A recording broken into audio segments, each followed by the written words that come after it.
Good morning students. Business studies की last video में हमने sources of business finance 7th unit को start किया था। इस यूनिट के कुछ टॉपिक्स हम लास्ट वीडियो में कर चुके हैं। आई होप कि आप सब ने उस वीडियो को अच्छे से देखा होगा और उन कंसेप्ट को रीड किया होगा। तो वो कंसेप्ट हमारे कुछ थे, जैसे फाइनेंशियल रिक्वायरमेंट या बिजनेस फाइनेंस क्या होता है, सोर्सेज क्या हैं उसके, ओनरशिप, ओनर्स का जो फंड होता है और बोरोड फंड। ठीक है, यहाँ तक के ये 4 टॉपिक हम कर चुके थे। आज की इस वीडियो में हम करेंगे हमारे इक्विटी शेयर्स क्या होते हैं, प्रेफरेंस शेयर क्या हैं, डिवेंचर्स क्या हैं, उनके बीच में डिफरेंस, रिटेन्ड अर्निंग और types of special financial institution, public deposits और bank and their function, commercial bank and their function and trade credit. ये भी आज का ही टॉपिक है। ठीक है, ICDS है जो वो आपके सिलेबस में से कट गया है, तो ये सारे टॉपिक्स हम आज डिस्कस करेंगे। ठीक है, तो चलिए स्टार्ट करते हैं। हम पहले इक्विटी शेयर्स है। ठीक है, इक्विटी शेयर्स क्या होते हैं? Before studying equity shares as a source of long-term finance, it will be better to understand the meaning of term shares. ठीक है, तो पहले आपको शेयर्स का मीनिंग ही पता होना चाहिए। देखिए शेयर्स क्या है, शेयर्स कोई गुड्स नहीं है, कोई चीज़ें ऐसी नहीं है। ये सिर्फ क्या होता है, जो कंपनी की कैपिटल होती है, उस कैपिटल को छोटे छोटे पार्ट्स में डिवाइड कर दिया जाता है और उस हर एक पार्ट को हम क्या बोलते हैं, शेयर बोलते हैं। ठीक है, जैसे आपको एग्जांपल दिया हुआ है कि मान लीजिए कंपनी की जो कैपिटल है वो कैपिटल कितनी है, 1 लाख है। उस 1 लाख की कैपिटल को उसने स्मॉल पार्ट्स में डिवाइड कर दिया, जैसे 10 रुपीज़ का एक पार्ट हुआ। ठीक है, तो वो उसका क्या होगा, एक शेयर होगा। और इस तरीके से कितने शेयर होंगे फिर हमारे पास, 10,000 शेयर। ठीक है, तो शेयर मतलब कंपनी की जो कैपिटल होती है उसका एक छोटा सा पार्ट होता है। वो अपने अकॉर्डिंग कंपनी उसको डिवाइड कर सकती है, 10 का शेयर, 100 का शेयर। ठीक है, और शेयर्स का मीनिंग क्या हुआ, जो पर्सन जितने शेयर खरीदता है, इसका मतलब वो क्या करता है, उतनी ही कैपिटल उस कंपनी में इन्वेस्ट करता है। ठीक है, जैसे यहाँ 10 रुपीज़ का एक शेयर है, तो मान लीजिए अगर आपने 100 शेयर्स को परचेज किया है, तो आपने 100 इंटू 10 उस कंपनी में आपने कितनी कैपिटल इन्वेस्ट कर दी है, 1000 की। ठीक है, इस टाइप से हमारे शेयर्स होते हैं। अब आपको इक्विटी शेयर्स के बारे में पता होना चाहिए। इक्विटी शेयर्स जो होते हैं, shares are those investor to whom equity shares are issued. जिन शेयर होल्डर को इक्विटी शेयर इशू किए जाते हैं उन्हें हम इक्विटी शेयर होल्डर कहते हैं। They are the real owner of the company, ये कंपनी के रियल ओनर माने जाते हैं। उनके पास फुल वोटिंग राइट होता है, वो कंपनी के मैनेजमेंट में पार्टिसिपेट कर सकते हैं डायरेक्टली। और रेट ऑफ द डिविडेंड, जो डिविडेंड का रेट होता है इनके शेयर्स के ऊपर, वो फिक्स नहीं होता और वो डिविडेंड इन्हें प्रेफरेंस शेयर पे डिविडेंड देने के बाद ही पे किया जाता है, या फिर इन the event of winding up of company, या फिर कंपनी जब ख़त्म हो जाती है उस टाइम पे। डिविडेंड क्या होता है, जैसे आप ने कहीं पे पैसा इन्वेस्ट किया होता है तो उसके बदले में आपको इंटरेस्ट मिलता है, और शेयर्स के ऊपर जो आपको बेनिफिट मिलता है उसे हम क्या बोलते हैं, डिविडेंड बोलते हैं। ठीक है, shares are paid back their capital only after the paying capital of the preference share. ठीक है, इनकी जो कैपिटल होती है वो भी प्रेफरेंस शेयर को पहले पे की जाती है, उसके बाद में इक्विटी को पे की जाती है। It can therefore be said that the maximum risk is borne by equity share holder. ठीक है, तो मैक्सिमम रिस्क किसके ऊपर होता है, सारा इक्विटी शेयर होल्डर्स के ऊपर। उसके बाद हम पढ़ते हैं प्रेफरेंस शेयर। ठीक है, प्रेफरेंस शेयर्स भी क्या हैं, और जो इक्विटी शेयर थे वो हमारे एक लॉन्ग टर्म सोर्सेज हैं फाइनेंस का। प्रेफरेंस शेयर्स हैं, प्रेफरेंस शेयर्स हमारे मीडियम टर्म और लॉन्ग टर्म दोनों तरह की फाइनेंशियल नीड को सेटिस्फाई करते हैं। कुछ कंडीशन दी हुई हैं जिनके अकॉर्डिंग हम शेयर्स को ये बोल सकते हैं कि वो शेयर हमारे प्रेफरेंस शेयर हैं। तो फर्स्ट कंडीशन क्या है, dividend is paid to them prior to the equity share holder, मतलब इनको जो डिविडेंड दिया जाता है, प्रेफरेंस है ना, प्रेफरेंस इनको पहले मिलता है, मतलब किससे, इक्विटी शेयर होल्डर से। और जो रेट ऑफ डिविडेंड इनको पे किया जाता है वो प्री डिटरमाइन होता है, मतलब पहले से ही फिक्स होता है। In the event of company facing liquidation, it is the preference share holder who are paid back their capital in preference to equity share holder. ठीक है, अगर कंपनी क्या होती है, लिक्विडेशन होता है कंपनी का, तो सबसे पहले प्रेफरेंस किसको जाती है, प्रेफरेंस शेयर होल्डर को। ठीक है, उनकी कैपिटल पहले वापस की जाती है। उसके बाद देखिए डिफरेंस दिया हुआ है इक्विटी शेयर होल्डर के बीच, इक्विटी शेयर्स के बीच में और प्रेफरेंस शेयर्स के बीच में, ठीक है। फर्स्ट क्या है, पार्टिसिपेशन इन मैनेजमेंट। जो हमारे इक्विटी शेयर होल्डर होते हैं उन्हें फुल राइट होता है पार्टिसिपेशन करने का, लेकिन जो प्रेफरेंस शेयर होल्डर होते हैं वो मैनेजमेंट में कोई पार्टिसिपेशन नहीं कर सकते, ठीक है। सीक्वेंस ऑफ डिविडेंड क्या होता है, जो डिविडेंड पे किया जाता है वो सबसे लास्ट में पे किया जाता है इक्विटी शेयर होल्डर को, और डिविडेंड शेयर होल्डर को कब पे किया जाता है, इक्विटी से पहले, ठीक है, paid before the equity share holder. Sequence of refund of capital, ऐसे ही जो इनकी कैपिटल होती है, कैपिटल भी इक्विटी शेयर होल्डर को प्रेफरेंस के बाद पे की जाती है या फिर जब कंपनी का वाइंडिंग अप होता है उस टाइम पे। और जो प्रेफरेंस शेयर होल्डर होते हैं उन्हें कैपिटल रिफंड की कर दी जाती है before equity share. Refund of capital during life, मतलब जब तक कंपनी का लाइफ टाइम चल रहा है, जब तक कंपनी चल रही है, उसका वाइंडिंग अप नहीं होता, तब तक हम इक्विटी जो शेयर होल्डर है उनकी कैपिटल को वापस नहीं कर सकते, ठीक है, उसको रिफंड नहीं कर पाते। लेकिन जो हमारे प्रेफरेंस शेयर है वो रिडीमेबल प्रेफरेंस शेयर होते हैं, जो रिडीमेबल प्रेफरेंस शेयर होते हैं उनकी कैपिटल को हम क्या कर सकते हैं, रिफंड कर सकते हैं during the company life time, ठीक है। उसके बाद आता है permanency of dividend. Permanency of dividend mean जो प्रेफरेंस शेयर होल्डर होते हैं उनका जो डिविडेंड होता है वो फिक्स होता है और सर्टेन अमाउंट उसका होता है, ठीक है। और जो इक्विटी शेयर होल्डर होते हैं उनका डिविडेंड क्या होता है, अनसर्टेन होता है, मतलब कुछ फिक्स नहीं है, पहले प्रेफरेंस को पे किया जाता है, उसके बाद जो लास्ट बचता है वो किसका होता है, इक्विटी का, ठीक है।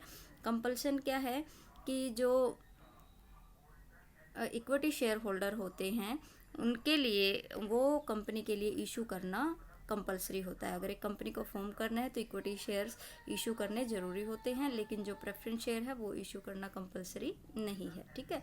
कम्युलेटिव नेचर, कम्युलेटिव नेचर का मतलब क्या होता है कि इन केस अगर किसी साल कंपनी को प्रॉफिट्स नहीं होते, ठीक है, तो उस साल इक्विटी शेयर होल्डर के लिए कोई डिविडेंड नहीं बचता, और अगली साल जब प्रॉफिट होता है तो अगली साल का ही डिविडेंड मिलेगा, सिर्फ करंट ईयर का ही मिलता है, लास्ट ईयर का वो उन्हें नहीं मिलता, ठीक है। लेकिन जो प्रेफरेंस शेयर होल्डर होते हैं उनमें कम्युलेटिव प्रेफरेंस शेयर भी होते हैं, ठीक है, जिन्हें करंट ईयर का तो मिलेगा ही, लेकिन साथ में उन्हें क्या होता है, जो लास्ट ईयर का उनका प्रॉफिट होता है वो भी साथ में ही मिलता है, ठीक है।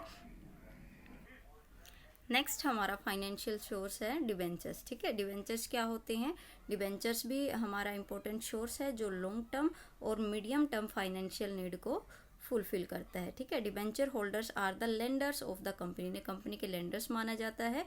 ये issued under the seal of company, ठीक है, ये कंपनी की जो कॉमन सील होती है उसके अंडर इनको इशू किया जाता है। ये रिटन डॉक्यूमेंट होता है और एक्सेप्टेंस होती है लोन की, ठीक है। It refers to the loan to the company by the debenture holder on which they receive a fix rate of interest, ठीक है। ये एक तरीके का लोन होता है जो डिबेंचर होल्डर कंपनी को देते हैं और उसके बदले में फिक्स्ड रेट पे क्या लेते हैं, इंटरेस्ट लेते हैं, ठीक है।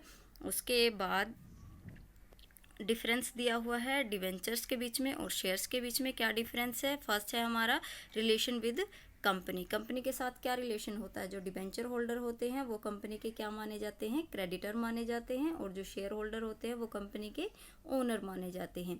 कंसीडरेशन, कंसीडरेशन मीन्स कि इन्होंने पैसा इन्वेस्ट किया है तो उसके बदले में इन्हें क्या मिलता है, डिबेंचर होल्डर को क्या मिलता है, इंटरेस्ट, और जो शेयर होल्डर होते हैं उनको क्या मिलता है, डिविडेंड मिलता है। पार्टिसिपेशन इन मैनेजमेंट, जो डिबेंचर होल्डर होते हैं उनका कोई पार्टिसिपेशन नहीं है मैनेजमेंट में, जबकि जो शेयर होल्डर है वो मैनेजमेंट में पार्टिसिपेट कर सकते हैं। रिफंड ऑफ कैपिटल, जो डिबेंचर्स होते हैं उनकी कैपिटल को रिफंड कर दिया जाता है एक्सेप्ट इरिडीमेबल डिबेंचर, जो इरिडीमेबल डिबेंचर होते हैं उनको छोड़कर बाकी सारे जो डिबेंचर होते हैं उन्हें during the life time of company हम रिडीम कर सकते हैं, मीन्स उनके कैपिटल को रिफंड कर सकते हैं।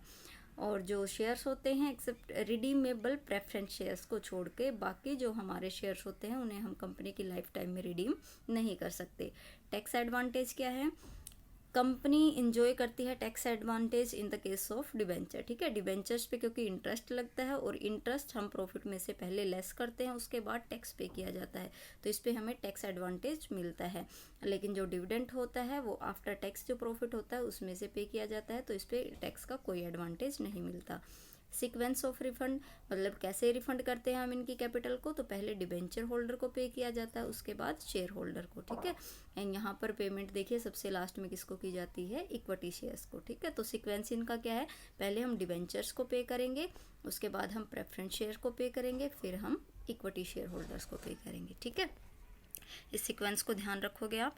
उसके बाद फोर्थ हमारा टॉपिक आता है प्लम्बिंग बैक ऑफ प्रॉफिट या फिर रिटेन्ड अर्निंग। रिटेन्ड अर्निंग इसका मीनिंग क्या है कि जो हमारी अर्निंग होती है, जो हम प्रॉफिट अर्न करते हैं, उसे हम does not distribute all its profit among the share holder as dividend. ठीक है, तो सारे प्रॉफिट को हम शेयर होल्डर के बीच में डिस्ट्रीब्यूट नहीं करते, बल्कि उसका कुछ प्रॉफिट हम बचा के रख लेते हैं। Rather a part of it is retained for retain to form general reserve. ठीक है, कुछ पार्ट हम उसका रख लेते हैं जिससे हम जर्नल रिजर्व अपना मेंटेन करते हैं।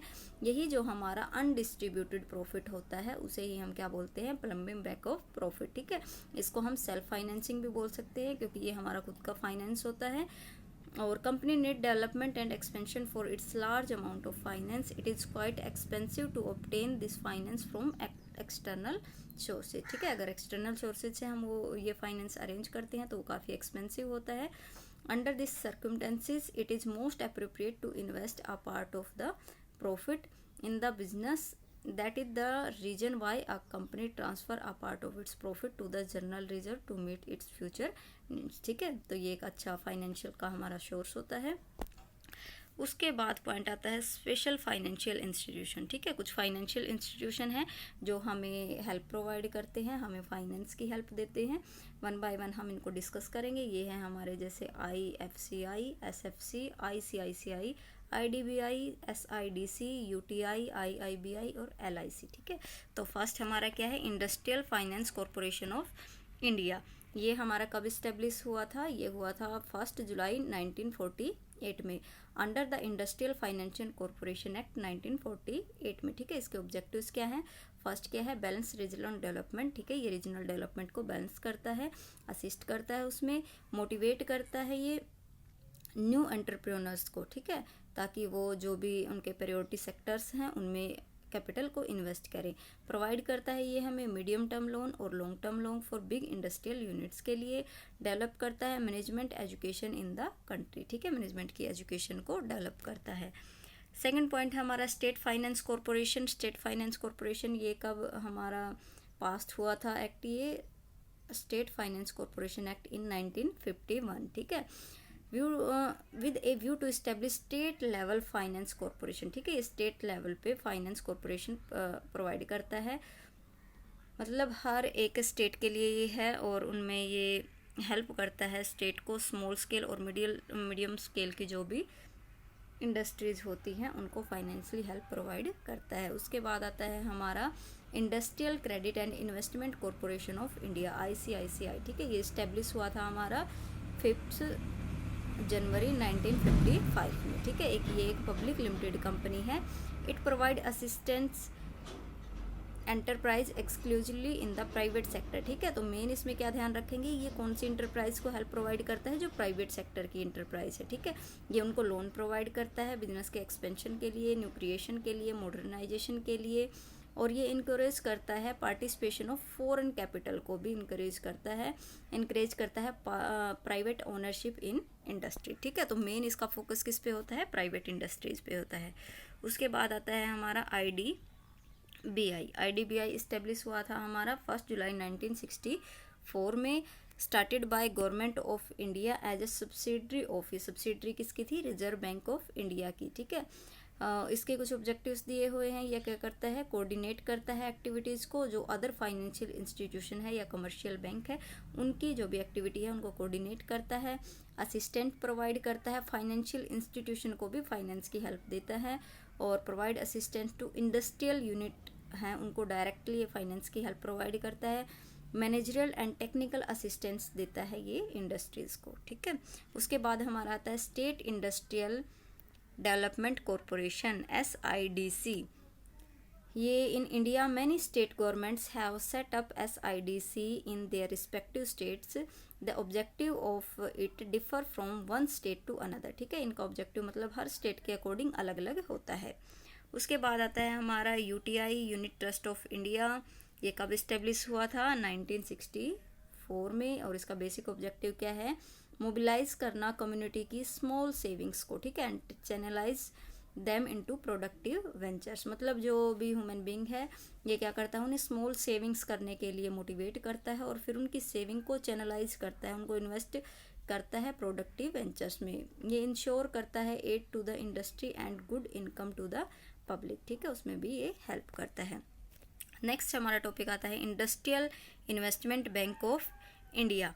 ये बैंक हमारा it was initially established as Industrial Reconstruction Corporation of India to work for the rehabilitation of sick units, ठीक है। ये sick units कौन सी होती है, जो काफ़ी लंबे टाइम से लॉस में चल रही हो, ठीक है, उनके डेवलपमेंट के लिए इसको बनाया गया था। इसके ऑब्जेक्टिव्स क्या हैं, तो ये सिक इंडस्ट्री के लिए ही काम करता है, उनके रीऑर्गेनाइजेशन के लिए काम करता है, उनके मैनेजमेंट को इम्प्रूव करता है और फाइनेंशियली हेल्प उनको प्रोवाइड करता है।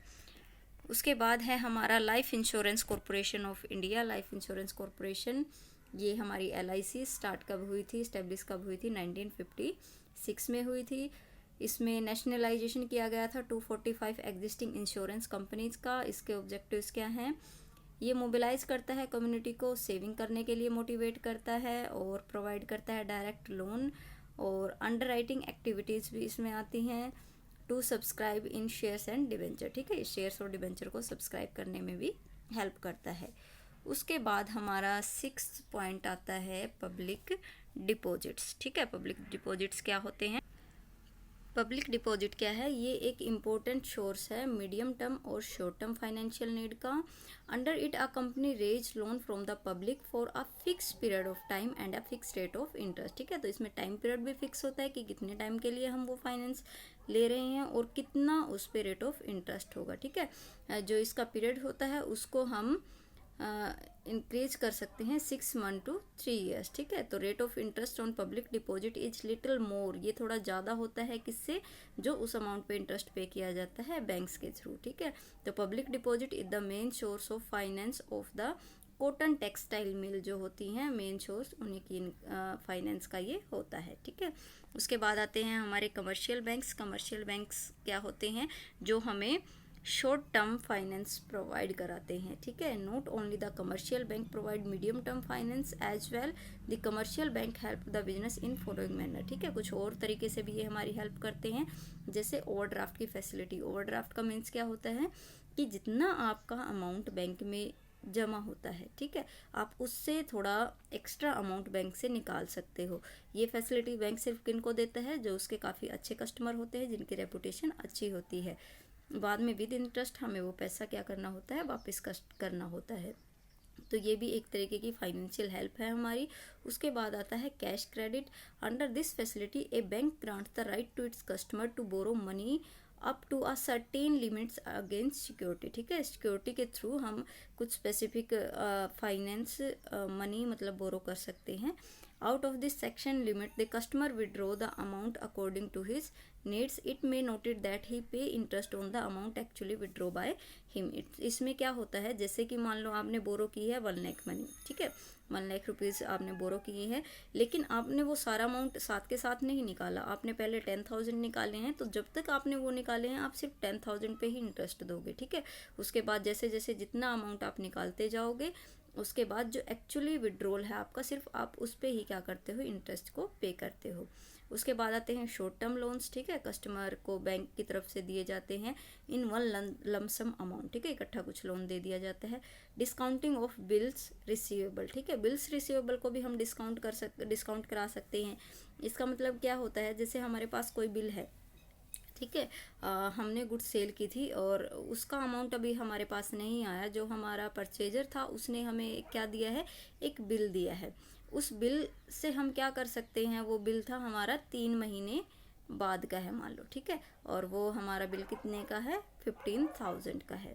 तो वो बिल हमें उसके पैसे तो मिलेंगे कितने, 3 मंथ्स के बाद मिलेंगे। लेकिन अगर हमें 1 मंथ के बाद ही रिक्वायरमेंट हो जाती है पैसे की, तो हम अपने परचेजर को तो नहीं बोल सकते, क्योंकि उससे तो हमने बिल लिया है, उसमें लिखा हुआ है कि वो 3 मंथ्स के बाद उसकी पेमेंट करेगा और हमने उसे एक्सेप्ट भी कर लिया है।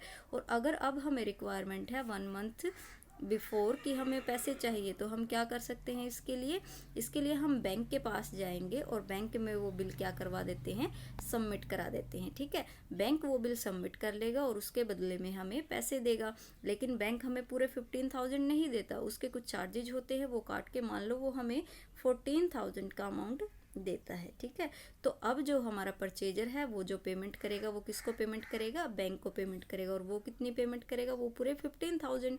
तो बैंक की यहाँ पर इनकम हो गई 1,000, लेकिन हमें भी तो फाइनेंस की मतलब हेल्प मिल गई ना। तो 1 महीने पहले हमें पैसे की रिक्वायरमेंट थी, वो रिक्वायरमेंट हमारी फुलफिल हो गई। तो इसी को हम बोलते हैं डिस्काउंटिंग ऑफ बिल्स रिसीवेबल। ठीक है, जो हमारे बिल्स रिसीवेबल होते हैं वो हम बैंक से डिस्काउंट करा के वहाँ से अमाउंट ले सकते हैं।